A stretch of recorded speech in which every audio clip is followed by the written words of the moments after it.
Welcome back, everybody, to Daryl and Boo's weekly update. How are you doing this week, Daryl? Good. Enjoyed the weekend. Feeling refreshed and ready to go for another week. Nice. What did you get up to this weekend? A little bit of house cleaning. Always exciting. Got out for a run.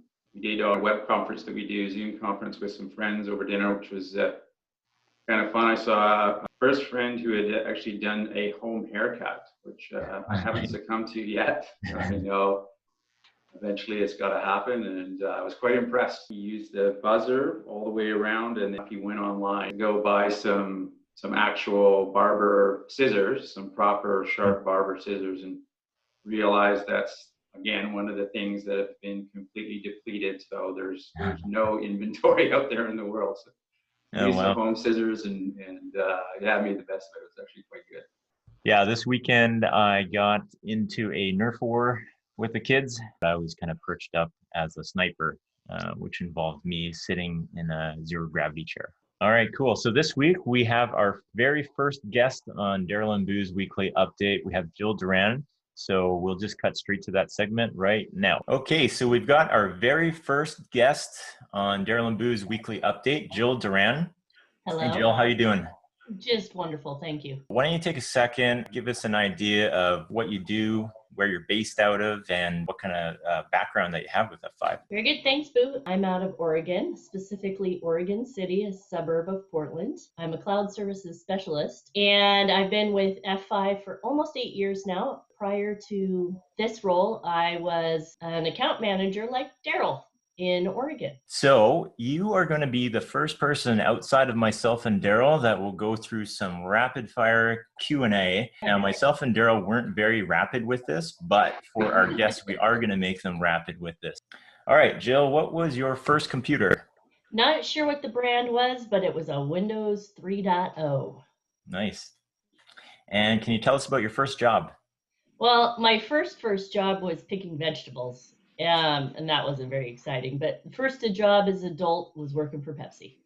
I was like their Girl Friday, did everything. And I was Mug Root Beer Bear and Punchy the Hawaiian Punch Boy at some point. Oh, nice. Cool. And name your favorite spot, not in British Columbia, I guess, or it could be, but in your home state.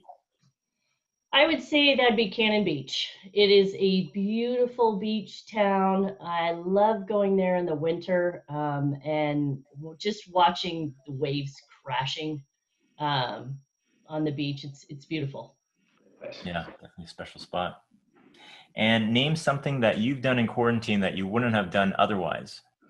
I have been riding my bike with my daughter and with social distancing bike riding with some neighbors.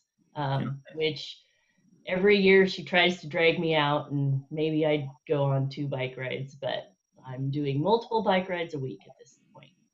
Cool. All right on. And name something that you've been doing to stay sane while in quarantine. That's hard. But purging. I've gone through drawers and cupboards and, gone through the 100 pens and pared it down to 20 pens and making a big pile for charity once we're all open. Oh, nice. Cool. And if you were sent into exile, could you ask, or what dish that you would ask for if you could only ask for one for the rest of your life? Pizza. Nice. Classic. And do you believe in luck? I don't know. I've never had any. Are you a morning person or a night owl? I would say I'm a morning person. When I was younger, I would, my friends, if we were at their house hanging out, I'd always fall asleep on the couch with everybody around me talking. Nice. And what is one thing that you've bought in the last while that has made a big impact on your life? A Roomba. Oh, it's nice. a life changer. Nice. Yeah, we got one of those. It's cool. And what is your definition of success? Accomplishment, feeling accomplishment. Cool. Yeah, and who or what inspired you to get into your career? I fell into it at Pepsi. I ended up in sales as one of the roles. It was the only way to get anywhere. I was the second female salesperson that they'd ever had. And but then after 10 years, not after 10 years in that role, but when I hit 10 years at Pepsi, I thought to myself, there's got to be more to the world than sticky liquid. So I went out and fell into technology and fell into sales. Oh, that's really cool. And what are a couple of your favorite podcasts that you're currently listening to? I don't listen to podcasts. Yeah, fair enough. And what is something that you've splurged on in the last few months? Nothing. No splurging. Normally splurging is eating out, and I miss eating out. Yeah. What's the first place the kids will want to go when you are done with social distancing? Into their friend's house. That makes sense. My daughter asked me a while back, when can I go into Riley's house? And I was like, September. Yep. And where's the next big vacation that you're planning? Somewhere with sun and cocktails. Yeah, fair enough. I'm hoping for that too. Name one dish that you've gotten good at making. Enchiladas. Cool. I have a very good enchilada recipe. Nice. And the first car that you've ever owned? Is a Datsun 510 hatchback. Wow. Oh, nice. Very cool car. It was my brother's. Very nice. If you could play any musical instrument, what would it be? I can play the piano. It's been a long time, but I can. Nice. See your guitar in your background. We'll talk about that a little bit later, but maybe we can start a band over Zoom. Yeah. There's a lot of musicians in technology, I've found. Yeah. Cool. What is the biggest adjustment since being quarantined? Having to cook every day. Yeah, that's true. And if you could consider one thing positive out of quarantine, what would it be? Family time. Definitely family time. That's the positive. Cool. Right on. Okay, so we actually went over 5 minutes, but it was only 20 seconds over, so we can edit all that stuff out in post anyways. Why don't we spend just like a minute or two just talking about what F5 Cloud Services is and the stuff that you covered, Jill. Thanks. F5 Cloud Services, a little over 2.5 years ago, F5 embarked on an incubator company within the company called F5 Cloud Services, which is F5 as a service. So F5 services in an infrastructure in the cloud. And today we have 4 offerings. We have secondary authoritative DNS. We have DNS load balancing. We have Essential App Protect, which I'm extremely excited about. And we also have Beacon, which is an analytics and visibility. And so, back up to what Essential App Protect is Essential App Protect is that WAF everybody's been waiting for. That easy button. I can deploy it. I'm a salesperson. It's that easy button, and you are getting great protection. Really cool. Yeah, I think the easy button is the key thing, because a lot of the time people will get their big IP. If it's their first big IP, they'll need to go through some training, or they'll need to get some professional services to get themselves up and running. Whereas cloud services, we've seen people, go through a couple clicks and they have it spun up really, really quickly, which is different for F5, right?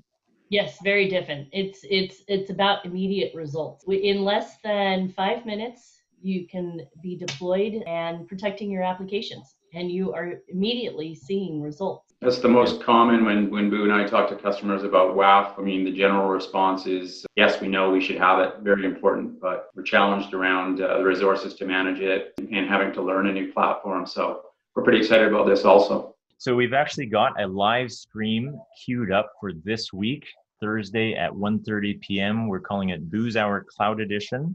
So myself and Jill will be on. We'll go through those clicks. We'll actually show some of the API calls that we'll be able to spin up this really quickly as well. Everybody look forward to that. I'll post the link inside of the show notes. But otherwise, thank you, Jill, for your time today. And we'll go back to our weekly update. Thanks, Jill. Talk to you soon. See Bye-bye. you soon. Bye. That was fun to have Jill on and Yeah. talk through all the cloud services stuff. So I'm looking forward to that live stream. But otherwise, exciting stuff is the giveaways. I'll let you talk through that, Daryl. So if you recall, last week we mentioned we're going to do a weekly draw for a $50 Amazon gift card for anyone who subscribes to our channel. So far, we've had great response and lots of subscribers. So that's been great. Keep them coming. But before we do that, we've got a gift card here for our inaugural subscriber. Anyways, $50 gift card to a Brown Social House to Scott Campbell of UVic. Scott is a longtime friend of F5. He actually helped author a book on F5. Congratulations, Scott. I'll be sending you a $50 gift card to Browns. Congrats, Scott. And on to the draw. We've got everybody's name we put in here. I'll do a quick draw. And the